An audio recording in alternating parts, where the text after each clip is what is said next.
Odmah na početku ću pozvati zamenika komandanta žandarmerije, pukovnika policije Srđana Grekulovića, da nam se obrati. Izvolite, gospodine pukovniče. Poštovani gospodine ministre, gospodine direktore, gospodine šefe kabineta, gospodine zamjeniče direktora, gospodo generali, uvažene kolege i prijatelji, dobrodošli na proslavu Dana žandarmerije. Molim sve prisutne da minutom ćutanja odamo poštu našim poginulim i preminulim kolegama.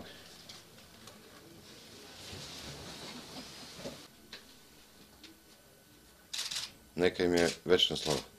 Slava. Na današnji dan pre punih 149 godina, 1860. godine, ustanovljena je srpska žandarmerija, čiji je prvi komandant bio konjički potpukovnik Miloš Brka.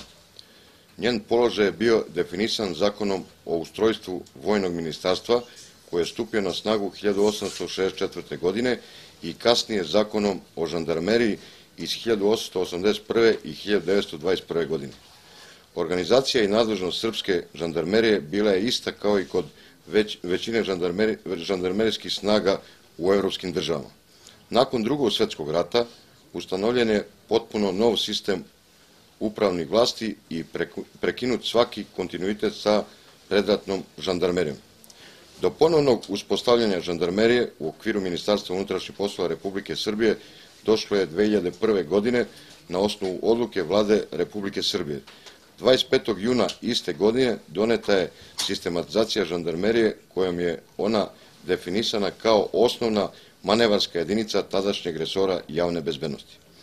Nakon donošenja i stupanja na snagu zakona o policiji 2006. godine i uspostavljanja nove organizacije MUP-a kojom je formirana direkcija policije, žandarmerija je nastavila da funkcioniše u sastavu direkcije policije MUP-a Republike Srbije kao organizaciona jedinica namenjena za izvršenje najsloženijih bezbednosnih zadataka na celoj teritoriji Republike Srbije u slučajevima borbe protiv terorizma, lišavanje slobode organizovanih i drugih opasnih kriminalnih grupa i pojedinaca u saradnji sa drugim organizacionim jedinicama ministarstva, obezbeđenje javnih skupova visokog rizika, uspostavljanje javnog reda i mira narušenog u većem obimu, suzbijanje pobuna u zavodima za izvršenje krivičnih sankcija, obezbeđenje određenih objekata, sedišta stranih DKP-a u zemlji kao i DKP-a naše zemlje u inostranstvu, obezbeđenje objekata od vitalnog interesa za Republiku u slučaju njihove ugroženosti, posebna obezbeđenja štićenih ličnosti, zaštićenih svedoka kao i eskorta visokog bezbednosnog rizika,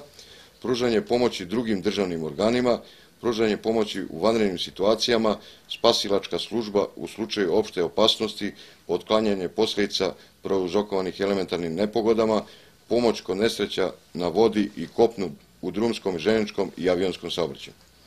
Osim nabrojenih zadataka, predviđenih zakonskim i podzakonskim aktima, žandarmerija je u poslednjih 6 meseci proširila svoje angažovanje na celu kopnenu zonu bezbednosti, preuzevši bazu Tabalije u opštini Tutin i u skijaškom centru na Kopaoniku preuzela poslove u okviru gorske službe spasavanja i poslove očuvanja javnog reda i mira. Prema tome, žandarmerija nije samo okosnica Ministarstva unutrašnjih poslova, već i snaga na koju računa cela Republika Srbije i uvek će biti spremna da izvrši sve postavljene zadatke. Za status koji jedinica ima i koji se trudi da održi i unapredi, nije dovoljan samo naš rad i trud, neophodna je i podrška ministarstva, a mi tu podršku od našeg ministra i direktora očigledno imamo. Zbog toga bih hteo da u ime svih pripadnika žandarmerije, ministru unutrašnjih poslova, gospodinu Ivici Dačiću, povodom Dana žandarmerije uručim našu plaketu u znak zahvalnosti za dosadašnju podršku i pomoć u radu. Nadam se da će ova plaketa zauzeti posebno mesto u njegovom kabinetu.